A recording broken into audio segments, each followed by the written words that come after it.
మంత్రి దామోదర రాజనరసింహ వివాదాస్పద వ్యాఖ్యలు చేశారు. ఓ సమావేశంలో పాల్గొన్న ఆయన కాంగ్రెస్ కార్యకర్తలు లేకుంటే తాము గెలిచి స్థాయిలో ఉండేవాళ్లం కాదని, ఆరోగ్య శాఖ తన దగ్గరే ఉంది కాబట్టి బాన్సువాడలోని స్థానిక ప్రభుత్వ ఏరియా హాస్పిటల్లో అవుట్సోర్సింగ్ కాంట్రాక్ట్ ఉద్యోగులు కాంగ్రెస్ కార్యకర్తలకు ఇస్తానని అన్నారు.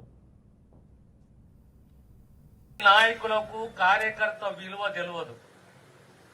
కార్యకర్త లేని పార్టీ లేదు, కార్యకర్త లేని నాయకుడు లేదు, కార్యకర్త లేని రాజకీయం లేదు.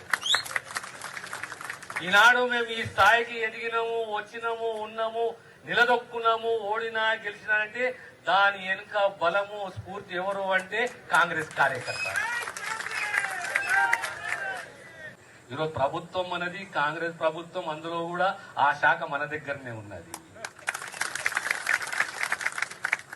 కనుక మీ మనసులో ఏ కోరిక ఉన్నదో ఆ ప్రక్షాళన చేయాలి, న్యాయం చేయాలి. ఎవరికైతే అర్హత ఉన్నదో వాళ్ళకు అవకాశాలు, ఉద్యోగ అవకాశాలు కల్పించాలి.